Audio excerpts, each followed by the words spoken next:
And who wants to listen for the original sound from Rolene, our foreign Haverot?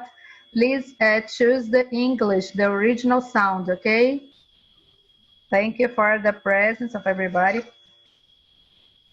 Queridos amigos, é uma grande honra contar com a presença de vocês hoje, nesse Zoom, abordando, acho que é uma grande honra receber todos nessa sala internacional. Isso é um motivo de orgulho. Da WIZO completando seus 100 anos de atividades em todo o mundo, nós temos porta-vozes de um assunto que, mais uma vez, importa. Importa o mundo judaico, importa cada uma de nós e de um de nós que nos ouve nesse momento.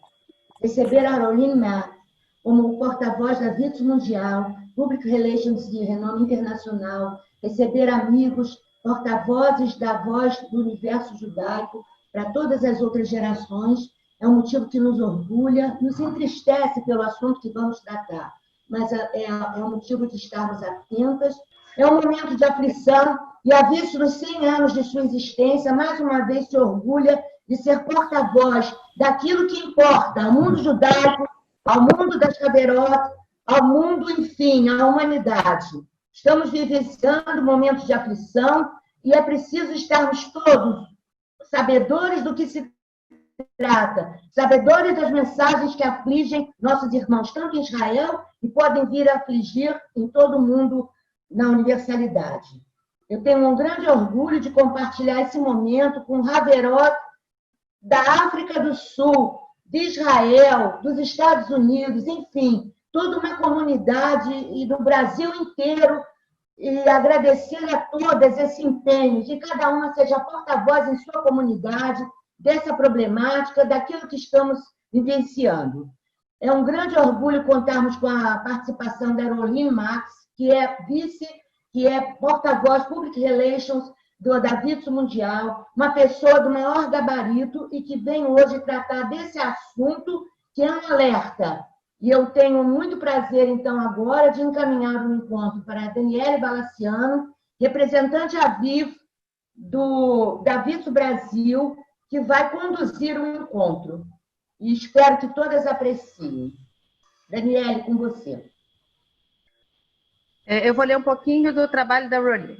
Rolene Marx é jornalista freelancer e locutora em rádio e televisão internacionais. Já apareceu em diversas publicações globais e é proprietária da Rolene Marx Consulting, especializada em mídia, relações públicas, marketing de mídias sociais e treinamento de mídia com clientes locais e internacionais, como empresas de relações públicas, segurança, planejamento estratégico, tecnologia e comércio.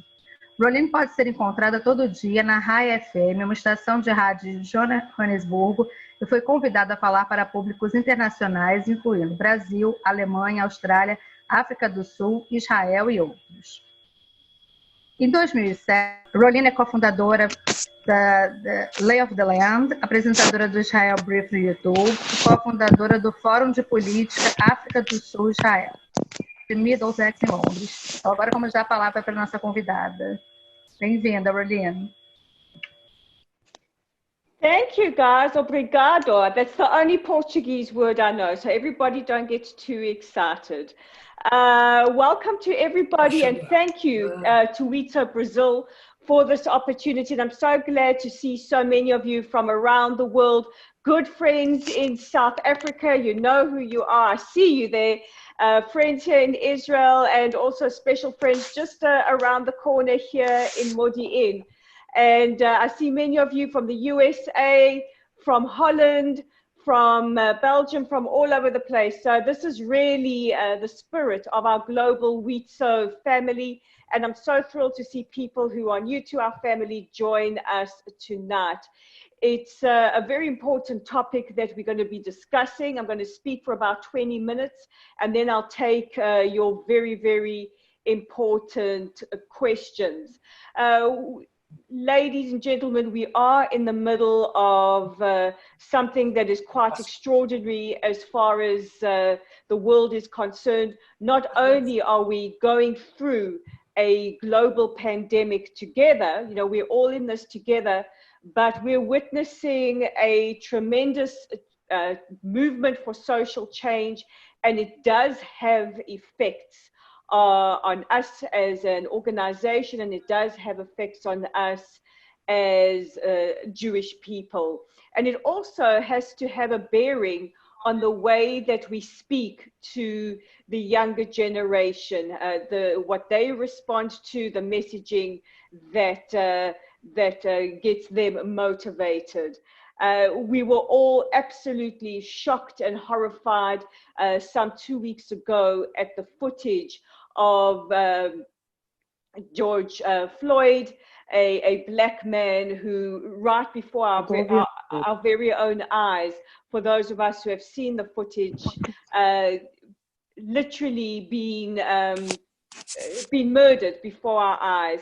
And what has happened after this has been a global movement.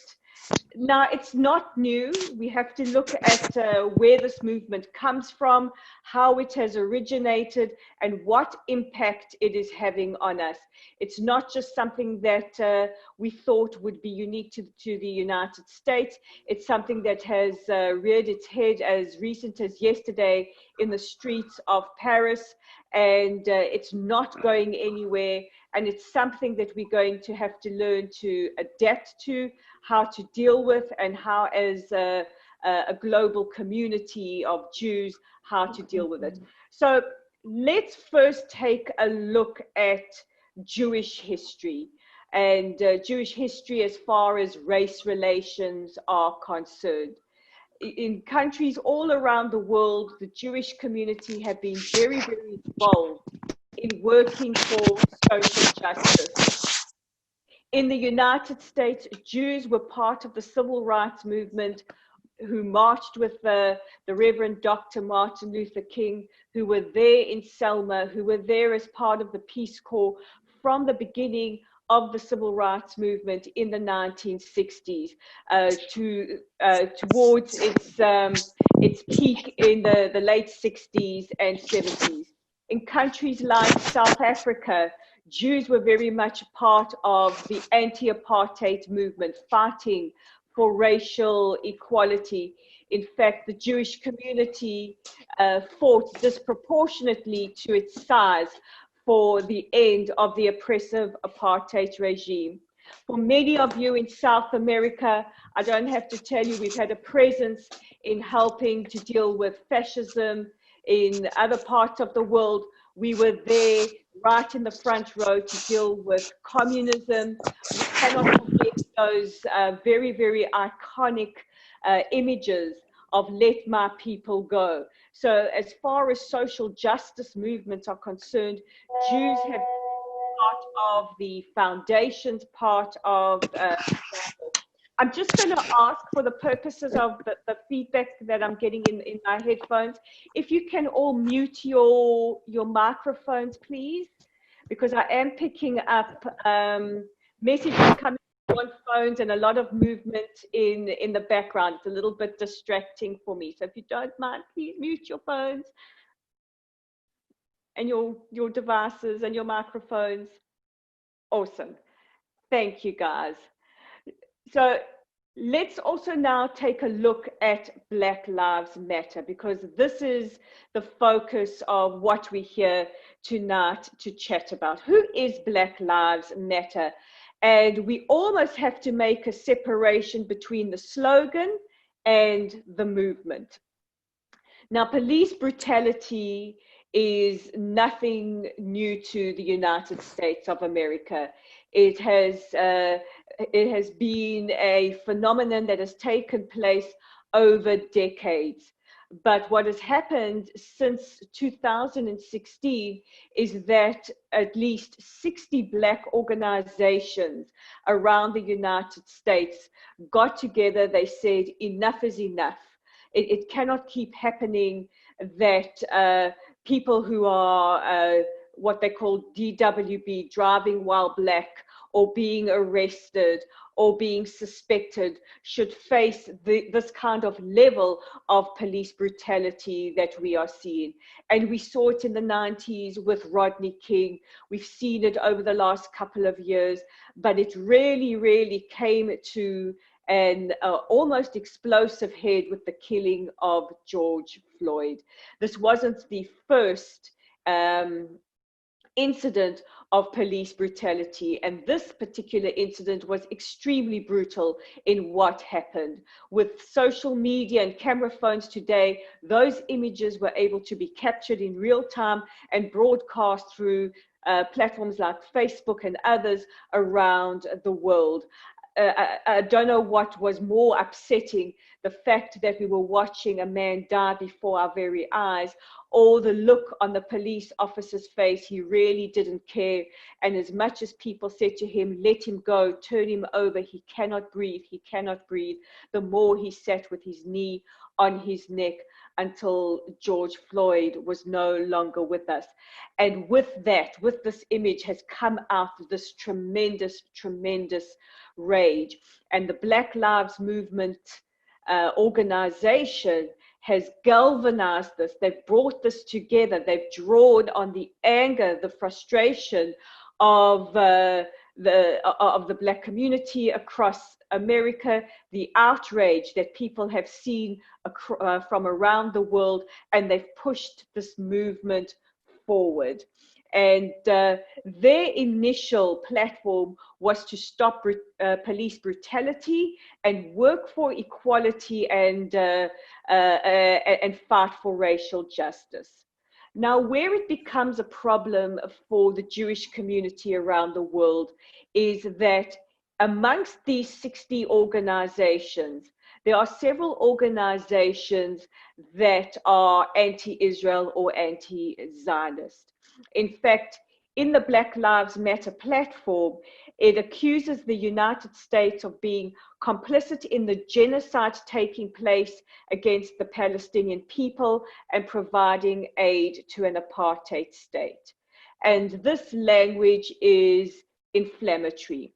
This language accuses Israel of committing a genocide against the Palestinian people and practicing the grossest form of racial segregation or racial discrimination, and that is apartheid. I grew up in apartheid South Africa. I know there are many. There's Ian, there's Martine, there's several people from South Africa who are with us tonight who know what it's like to have lived in an apartheid state, what that accusation means. And that accusation means that Israel is a pariah. Israel does not deserve to sit with the family of nations, and Israel should effectively be boycotted. There should be a campaign of boycotts, sanctions, and divestments from the state of Israel in order to isolate the country, to make it a pariah state, and change its policies. However, when we look at BDS and these accusations, we know that the issue is not about policy, because we know that we can break down the accusation of apartheid, and I'm going to explain to you in a second what apartheid was. But we know that the motivation, the intentions of organizations that push forward this agenda want an end to the state of Israel as we know it. Just about 10 days ago, we heard one of the founders of the boycott divestment movement, Omar Barghouti, say that the end game or the end result is the end of the state of Israel. So this forms part of the platform or the constitution that is part of Black Lives Matter, which makes it very difficult for us as Jewish Zionist organizations to separate from the important work of showing solidarity and fighting racial injustice and dealing with a movement that, and we're not saying every organization that's a part of it believes it, but a movement that has in its platform a statement that goes against what we believe in. Now, along with this, it provides an opportunity for what we call opportunistic hate groups to infiltrate. accusing Israel of apartheid is as bad as an accusation as you're going to get. Again, I'm hearing feedback in my... Eu acho que eu consigo usar em português.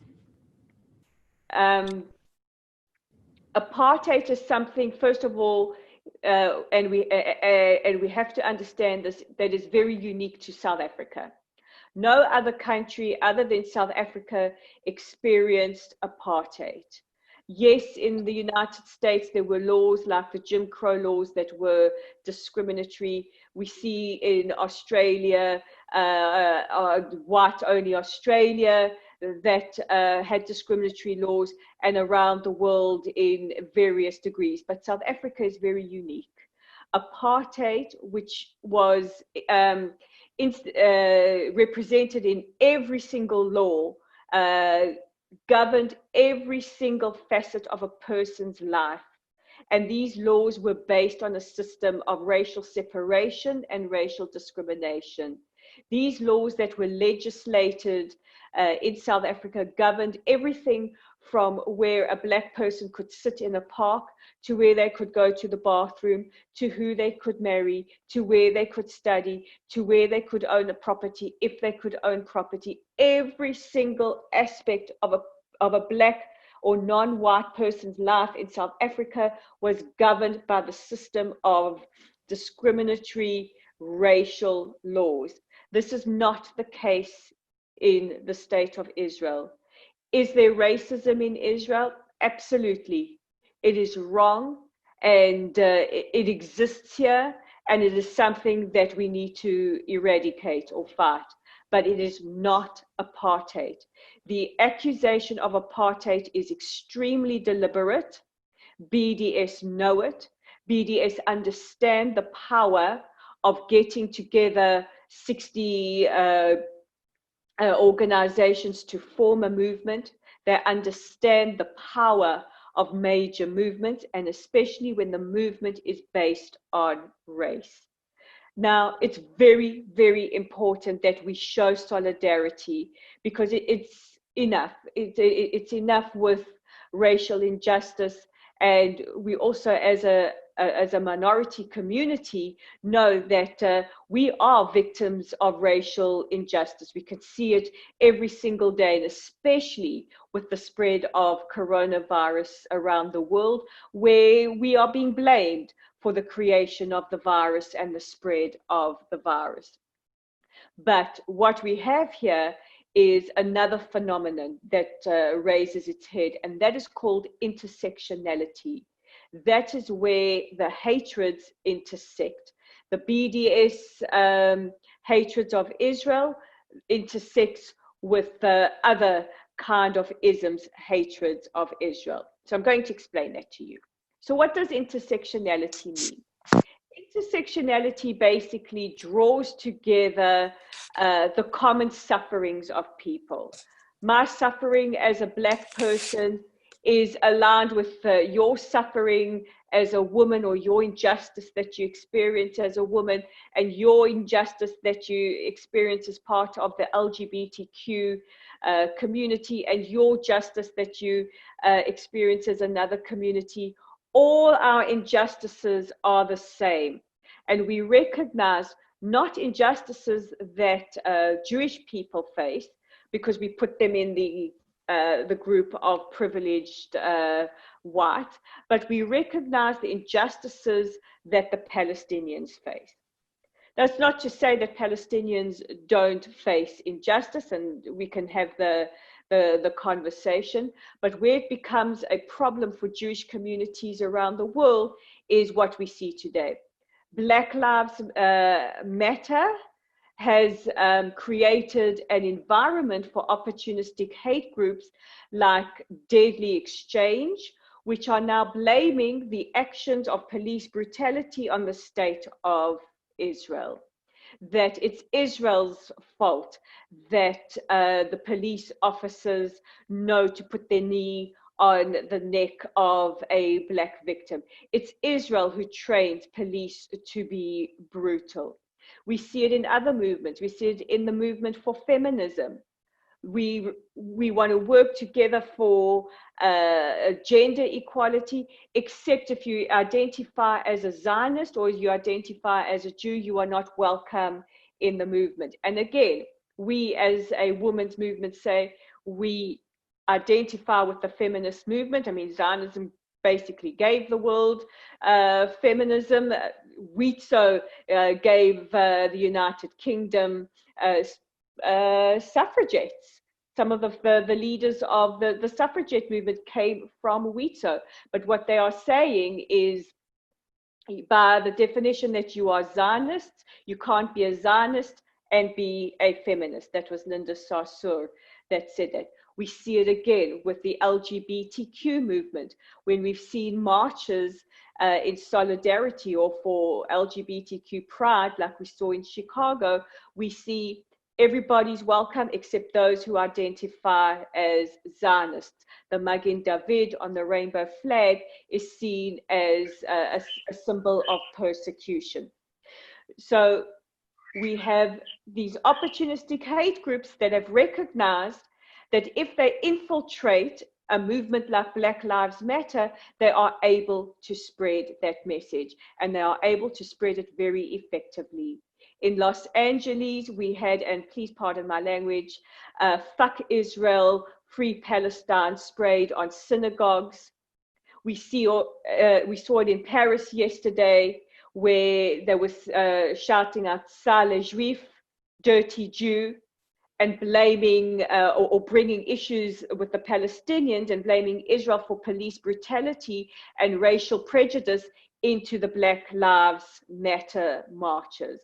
We see it now in London with the neo-Nazis or the far right who have infiltrated, saying that they want to save the statues of Winston Churchill and other people. But really what we're seeing is a clash of or wanting to instigate a war of races. And of course, we had an incident over Shabbat in London where a rabbi was stabbed. Thank goodness he is okay. We also have another group that is infiltrated called Antifa. Antifa say that they are anti-fascists. They are a far left group, another group that want to end the presidency of Trump, and we can have a whole other debate on whether or not Trump should be president, but their mandate is to end the presidency of Trump, but also to create an environment of supporting organizations like BDS and other anarchist or other like anti-establishment type of organizations. Now, what we need to do as a minority community is learn to find a way to navigate the threats that we see forming in the Black Lives Matter movement, but also find a way to express our solidarity. Last week, Israel's police spokesperson was forced to release a statement saying, you know, first of all, the chokehold or kneeling on the neck of somebody who is in police custody is definitely not a practice that is carried out by Israel's police force or by our defense forces. But, you know, Israel is not the only country that trains police officers. In fact, the irony is that Israel trains police officers around the world in counter-terror and from stopping these kind of mass riots from breaking out in the first place. So we now need to start to learn to frame our narrative as an organization and as a community. We are a minority community. Black people around the world, except for some countries like South Africa and other countries across Africa, are a majority, but there is still the legacy of colonialism and racism that many Black communities, including in Africa, still feel. It is very, very important that we as a minority community, as Jews, reach out to other minority communities. We often say that it's very difficult to get people to understand our narrative. We don't see that support in the mainstream media. The media is not going to give us the support we want. We need to look to other communities to form alliances, to form bonds, and also to bring them in, to get them to understand. I'm a big believer, which is why I don't understand this cancel culture phenomenon. I'm a big believer that in order for us to move forward to fight racial injustice, to fight anti-Semitism, we need to sit and understand the story of the other. For many of you who are on social media, I know Daniela, you and I are on Twitter, we see all these things happening. We've seen people like J.K. Rowling over the last week cancelled out, and we've seen anybody who's not seen to be supporting Black Lives Matter in the way that others feel appropriate just cancelled out. It's counterproductive. We need to start talking to minority communities. We need to start talking to Jews of color. I know that there are communities in the United Kingdom, in the United States. There are many communities of Black Jews. We need to bring them in to our communities. We need to hear their narrative. We need to speak to them. They feel extremely marginalized because they identify as Zionists. So they are not accepted by the greater movements, but they're also not seen as part of the bigger Jewish community. And we need to talk to them. We need to understand. We need to involve them. We also, and here's something maybe a little controversial, we need to speak to the leaders of Black Lives Matter. We need to explain to them that policies of boycotts, divestment, and sanctions that break down talks, that are anti-peace, that are anti-normalization, are in fact anti-Semitic.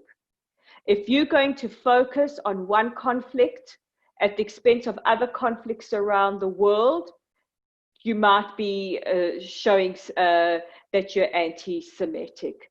If you are going to deny the Jewish people the right to a national liberation movement or to a nation state of their own, but allow others, including fascist states and states that practice human rights abuse, that's a sign of anti-Semitism.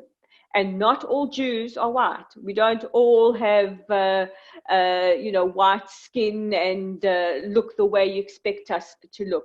We come from Africa. We come from Asia. We come from the Middle East. We come from the Arab countries. We come from all over the place. We are a multi-ethnic. We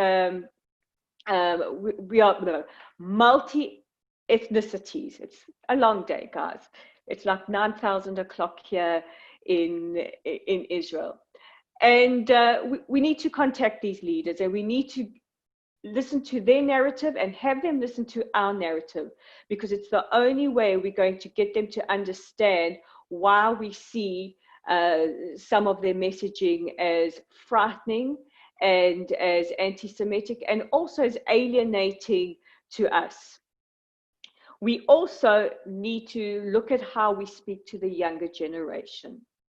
The younger generation responds to social reforms, social justice, and if they don't see that reflected in us as communities, in our messaging, in our events, in the way we talk to people, then we're going to lose that generation. It's very important we learn how to speak to them. It's something that as a global organization, as WIZO, it's something that we have a phenomenal trick up our sleeves. We are not just a women's movement, and we're not just a sisterhood. We also forget that we are a social justice movement. And you can see that in our work here in Israel. We work against gender-based violence. We work for the equality of women.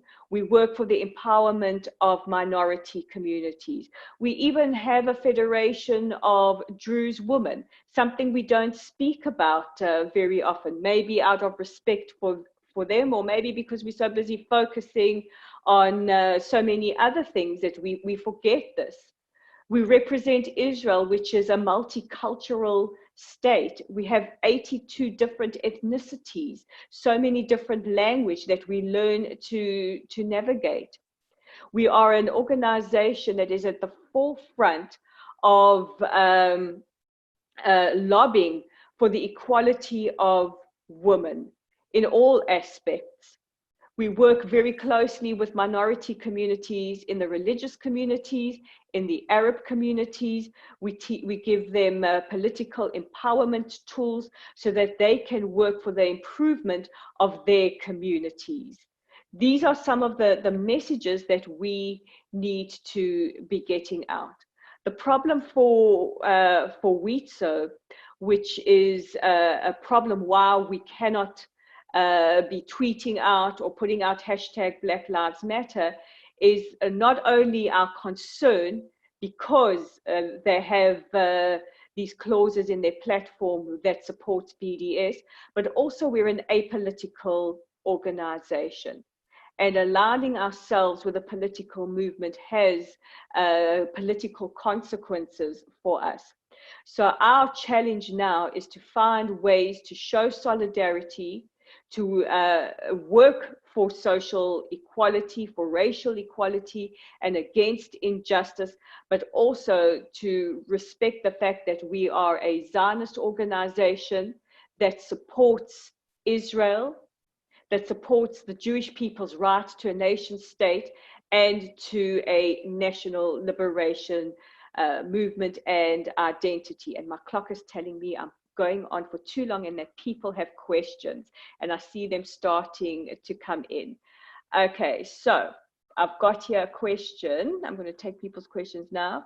What is being done to outreach to groups that are being hostile to us? That is an excellent question from whoever it is around the world that has asked that. That is an excellent question. What is being done to outreach to groups? You know, traditionally our outreach has been a clash of heads. We tend to come up against these groups. So more often than not, we encounter them on university campuses during times like Israel Apartheid Week or in the media, but we haven't done much to outreach. So my suggestion with that is, first of all, to look at the small communities within your countries. The Hindu community, if you're in Australia, the Aboriginal community, South Africa, I know you've done excellent outreach to the Christian community. You get a tremendous amount of support there, including Black Christians. And what we need to do is we need to make and form these alliances with other minority communities, because it helps our outreach to explain our side of the story or our narrative much easier when we have allies. So find those partners that will help you do that outreach work that much more easier. I have a question in Portuguese. I'm going to need somebody to translate it for me, please. From Chaya Finkelstein. Rolene, ao que você atribui as manifestações antissemitas da França de hoje, se os judeus apoiam todas as iniciativas contra o racismo?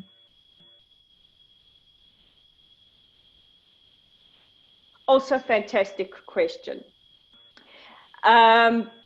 First of all, the manifestation or march in Paris yesterday was a Black Lives Matter march. The intention was to express solidarity for racial equality. However, the problem that we're facing is that these groups like BDS, like Deadly Exchange, like Antifa, see this opportunity, this large gathering of people to get in there and use that as a platform to push their agenda. This is the dangers that we're facing. And I think, unfortunately for our chaverot, for our family, our friends, for the Jewish community of Paris, it's manifested there the worst yet. They managed to make the equivalent of Israel as a racist country at an event where you're talking about fighting racism, and that gets the crowd worked up. They went with a very, very specific agenda. They were well coordinated, which is something that we aren't as a global community in these respects. And it's something that we actually have to admire about Black Lives Matter. They, in a very, very short matter of time, have got all their organizations together. They've got one cohesive message, a very, very easy slogan, and that is what they're speaking all the time, all the time, all the time, all the time. And they hold organizations, they hold individuals, they hold businesses accountable for racism and are almost quite aggressive with that, whereas we tend to shy away. This is a wake-up call, I think, for global jury that we need to, we've got voices, we need to start using them, and we need to start getting better organized. So yesterday in Paris, it was an opportunity for them to infiltrate and to take advantage of the frustrations that people are feeling now, especially with the economic effect of COVID-19, and push that forward. Jews with money, Jews controlling the economy, Israel, the racist state, you know, Palestinian lives matter, all this kind of language they used at that opportunity, unfortunately, to great effect. I've got another one from Sheila Malay, which I'm going to also have to ask you to translate for me, please. Tem duas aqui na frente, peraí. Rolene, o racismo é nato ou algo criado, é inato ou algo criado pela própria família? The questions tonight, guys, they're so brilliant. I don't think anybody's born hating. I'm going to quote the great human rights icon, the great anti-apartheid activist Nelson Mandela. He said nobody was born hating. Unfortunately, I think it comes from many places. I think it's taught to people.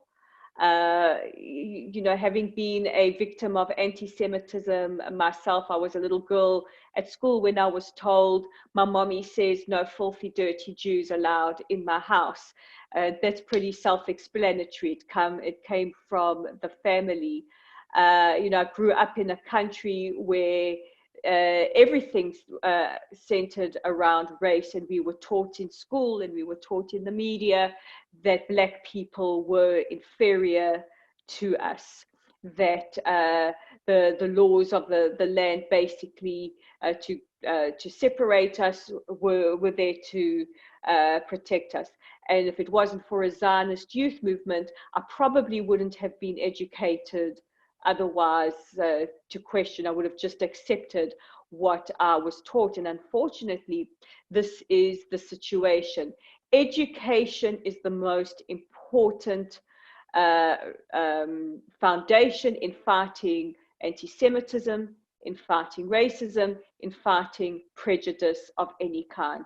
And I believe the best way to do that is to hear the stories of the victims, to hear stories from people who have faced prejudice from the police, racial issues in the workplace, or when they've looked to buy a home. I know for us it's very important that we educate people, especially the next generation, about the Holocaust, the narrative of the Jewish people, what happened to us, so that we can prevent these events from ever happening again.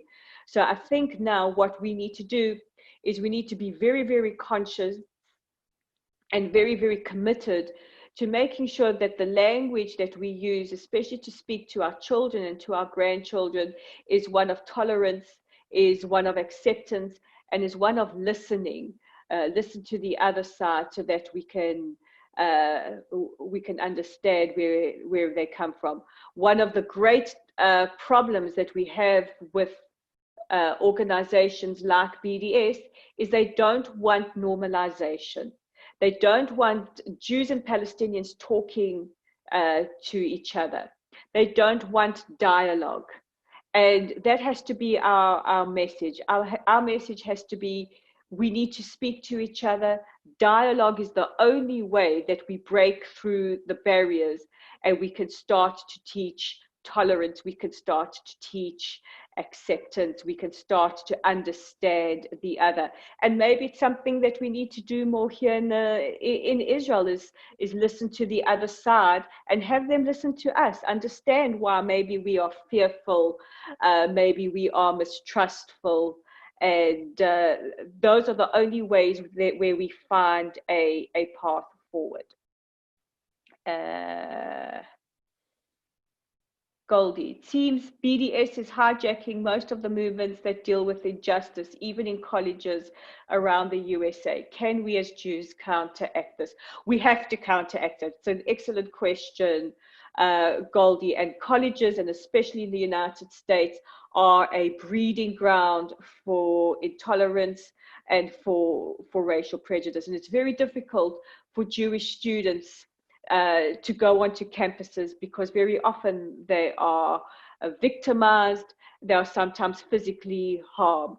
When we talk education of tolerance, we also have to teach our children, our grandchildren, the importance of knowing where you come from, the importance of being proud in your heritage and proud in your roots. And also one of the effective ways that we can do this, and we've seen on some campuses around the world, Goldie, is by making those important alliances. Hopefully when the borders open up and people can come and see Israel, I would encourage you to bring student groups, to bring business groups, to bring bloggers, to bring people to Israel, to see that we are a country that is not just about conflict, that we have so much going. We need to get people to see the reality on the ground. What does work is when you don't stop people who come here from speaking to Palestinians and hearing the other side. When you open it up to people, we've seen success stories where they've come and they've said, we've seen BDS people leave Israel saying, you know what, Israel's definitely not an apartheid state. We spoke to Israelis, we spoke to Palestinians, we saw the reality on the ground. It is not an apartheid state. We have to on college campuses deal with rising anti-Zionism, anti-Semitism. And the best way to do that, I believe, is to find those other minority allies and push forward that message that we've been here at the start of the civil rights movement, the feminism movement, the LGBTQ movement. We have been there every step of the way. I saw a question from Vanessa, what do we do with the self-hating Jews? It's an excellent question. Such good questions. From the start of our history, we've always had self-hating Jews. I think many of them are self-hating because either they've been marginalized in some way, or they've suffered in their mind a great injustice. It's important, and this is my personal belief, that when we do encounter these people, we don't shut them out of our communities, that we try and engage with them. Sometimes we will agree to disagree. Sometimes there's no hope in hell of getting them to see your side, and sometimes you might just hit a nerve, but really try and engage. And it's a message that I also think is important when we're dealing with the younger generation. They see things with the lens of social reform and social justice. And sometimes when they ask us very uncomfortable questions, we get defensive and we shut them down and shut them out.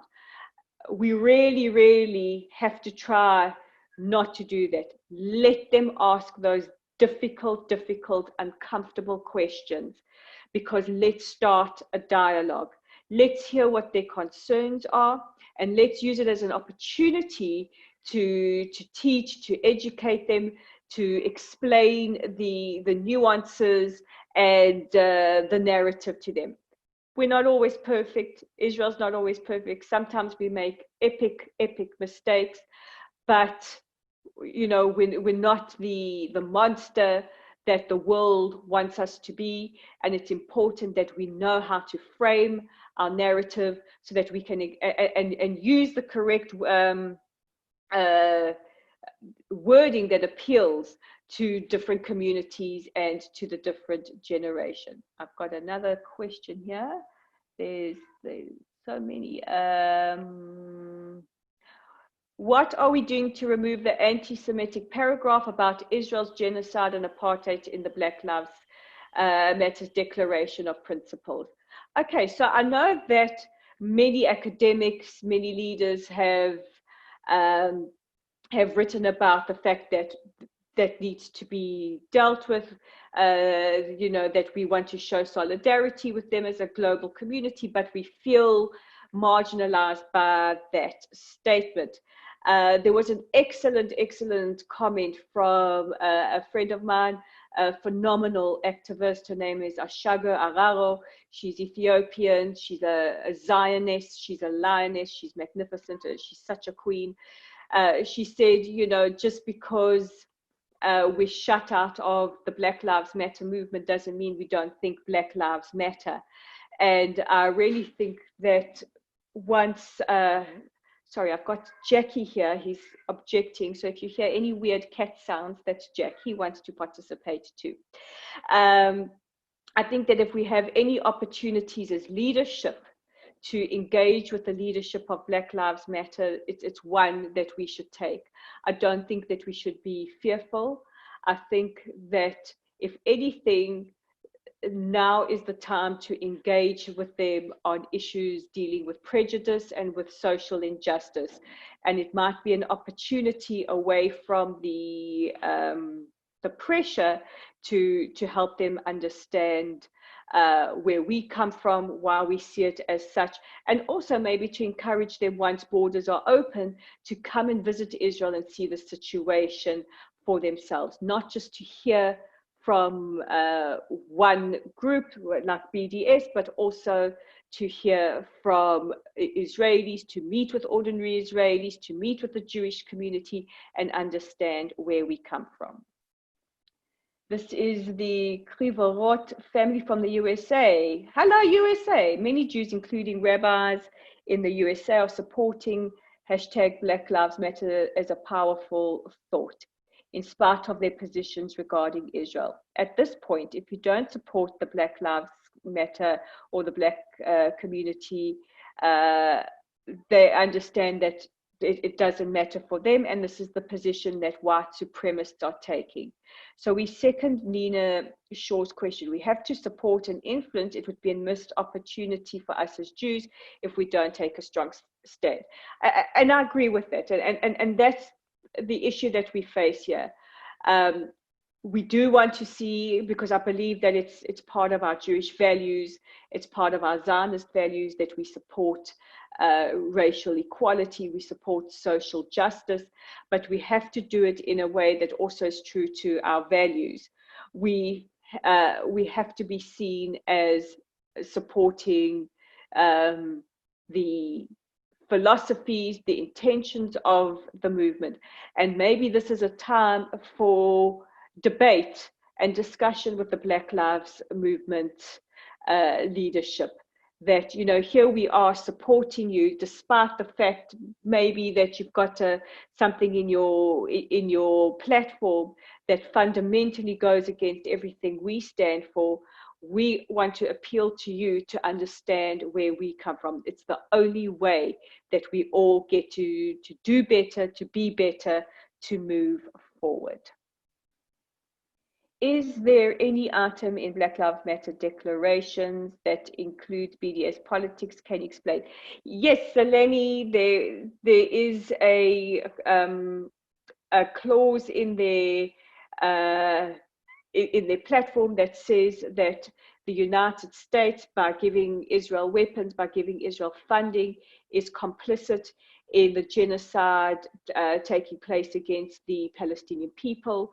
In other words, the more that the United States divest or invests money in Israel or supports us financially or sells military arms to us, then they are helping us commit a genocide. That's very, very, very serious language to accuse Israel of genocide of the Palestinian people. And they also accuse the United States of aiding an apartheid state, and that apartheid state is Israel in their point of view. So there is that language, and that's why we have the issue that we have this conflict between wanting to be there, wanting to be on the front lines as we always have been, and this language that goes contra to everything that we believe in. I see a question. The only word I seem to recognize, Chaya, is pandemic and vaccine.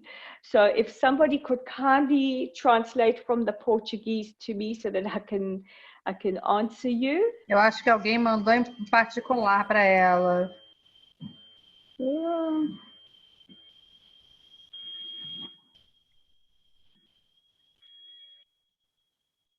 Okay. Alguém mandou em português para ela. Cadê essa? What is the message someone sent in private for you? If I had to read it, I would murder the beautiful Portuguese language. So, and I have no idea how to pronounce it. So I'm going to, if you don't mind, Chai, I'm going to just copy and paste it. Yes, it's better. Put it in the chat. So that I can copy and paste for everybody in the chat. But the one thing that we do have to say, and we have to say it again and again and again and again and again until it starts to sink through, is that you don't fight racism by promoting another form of racism or promoting another form of prejudice. In this case, the anti-Semitism. There's a lot on social media where Black Lives Matter marches are being shared with very, very disgusting language against the Jewish people. The rapper Ice Cube, I mean, I didn't even know if he was still relevant today. Last week, I think he must have spent a whole lot of time on Twitter just tweeting out anti-Semitic statement and image after statement and image. And many of us took to Twitter to say to him, you know, you're trying to make a point to fight racial injustice. You don't do this by promoting anti-Semitism. The singer Dua Lipa, those of you who are on my WIZO WhatsApp group will know that we took issue with the singer Dua Lipa for sharing on Instagram horrendous pictures of IDF soldiers, which were called fake Jews, and which she accused of killing Palestinians and all kinds of accusations. She hasn't apologized, but again, the message that we have to keep sharing when we do see these things is you don't fight injustice, you don't fight racial prejudice by promoting another kind of prejudice. I'm struggling here to copy and paste. It keeps telling me to select all, which means I have to copy everybody's messages. Eu recebi aqui a pergunta. Na pós-pandemia e ainda não temos a vacina. O processo de locomoção ainda será lento. Teremos de lidar com a questão do ódio em nossos países e nos mexermos logo. Como atrairmos a plateia nesses passos? Okay, I'm not sure I understand.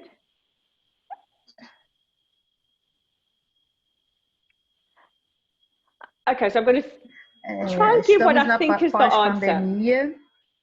Em alguns países, né? E ainda não temos a vacina. O processo de locomoção ainda será lento. Teremos de lidar com a questão do ódio em nossos países e nos mexermos logo. Como atrairmos a plateia nesses passos?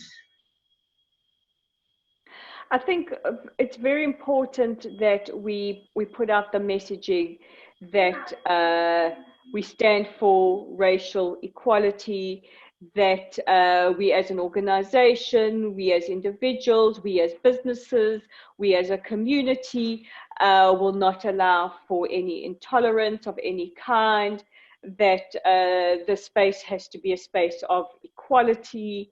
And when we do start opening up and do start planning events and do start reaching out to the community, make sure that what you are doing is a lot more inclusive. If you've got Jews of color in your communities, bring them in, involve them in WIZO, get them onto your boards, make them part of the community. One of the problems that we face is that we're not even being inclusive in our own communities. I read an article. I read an article from the United Kingdom where there's quite a significant Black Jewish community, and they've said, you know, we don't feel that we have a space. We don't feel we have a space in the Black community because we are Jewish, or we don't feel like we have a space in the Jewish community because we are Black. Bring people in. You know, who we are needs to reflect our ethics, how we move going forward. This is what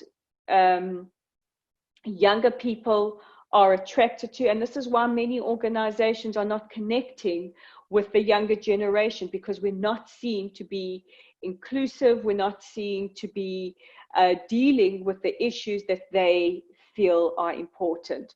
Environmental issues, gender-based violent issues, which is where we are a leader, gender equality issues, we are a leader in that, and now race issues. So I think it's very important that we are out there and we are being supportive. But again, it's very, very difficult to maneuver when the language goes against what we believe in, which is a nation state for the Jewish people.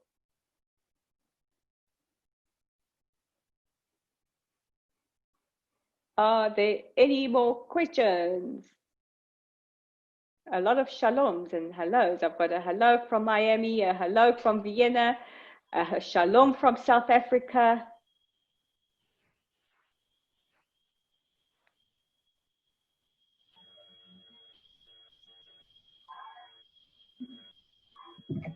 I've got another question. Shalom from Panama.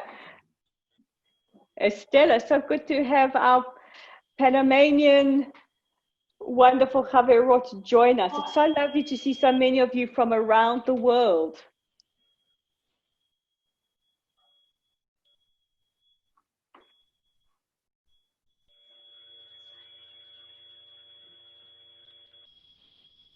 Any other questions? Ok. In DC. Mais alguma pergunta, gente? Eu acho que não. Deve estar cansada. Thank you guys. You have been absolutely awesome tonight. And thank you, WIZO Brazil, for this opportunity to speak about a subject which is very challenging for us around the world right now, for as an organization, as a community. Nós aqui agradecemos, Rolene, a presença de todos, em especial a sua boa vontade de estar conosco, repassando os seus conhecimentos e compartilhando desse momento que nós estamos tendo de aflição. Eu não sei se é do conhecimento da WIZO em Israel e da WIZO mundial. Nós somos uma comunidade minoritária no Brasil, que é um país de muitos negros. Nós somos uma comunidade minoritária que enfrenta, nesse momento, uma pandemia que ainda não chegou ao seu pico, onde nós temos problemas políticos, econômicos, porque é uma grande diferença econômico e social. E eu acho que a WIZO representa a voz da mulher da atualidade, da mulher judia, e por isso nós vimos a importância do que você nos fala em compartilhar com todo o restante do nosso país e também com as caverotas que estão conosco de outros países nos dando esse apoio.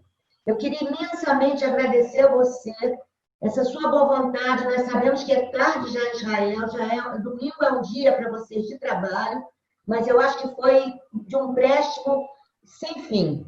Agradecer a presença de todas e fazer votos que o principal, que vocês compartilhem com suas famílias, compartilhem com seus amigos essa nossa preocupação, porque essa preocupação é uma preocupação do mundo judaico e é uma preocupação para a humanidade.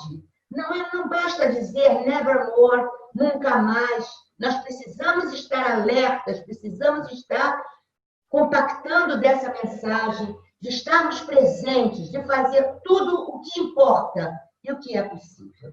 Eu gostaria também, nesse momento, agradecer imensamente o executivo da WIZO Brasil, que me apoiou, porque realmente, assim que eu comecei a receber as informações da Rolene e mundiais, e ver desse problema, isso me motivou demais.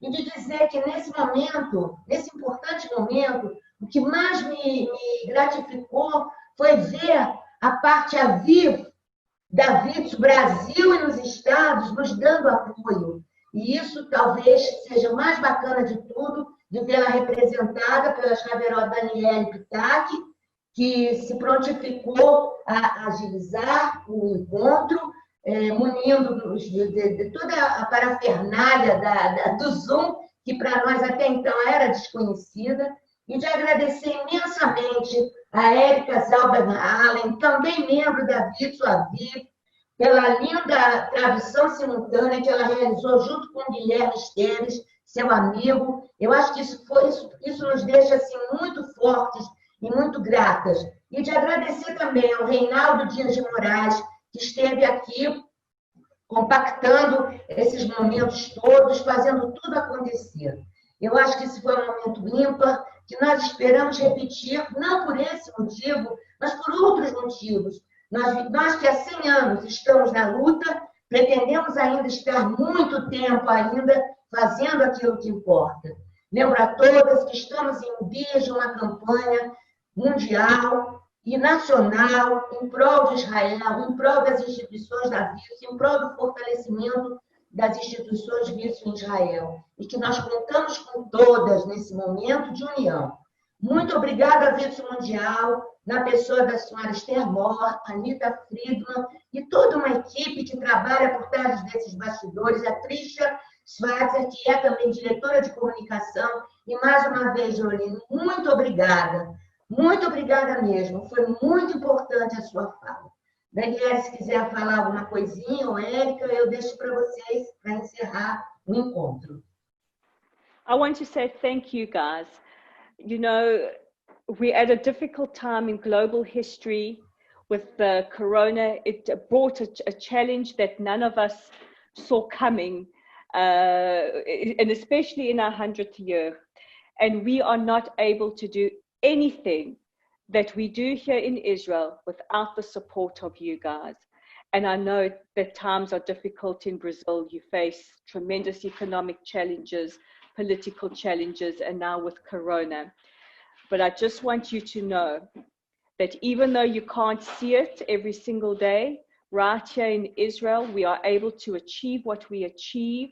We are able to support our women and children and communities. We are able to be the shining star of this country, the backbone of this country that we are, because of the work that you are doing. And I know right now it is overwhelming, but let me just tell you something. I walk out every single day and I see the effects of your work. And to reach 100 years and to do it with all the challenges that we are facing as well as you are doing, it is nothing short of phenomenal. So from all of us in Israel, and I'm not just talking about WIZO, I'm talking about all of us in Israel, to you guys in Brazil, across the ocean, thank you. Obrigado, obrigado, obrigado.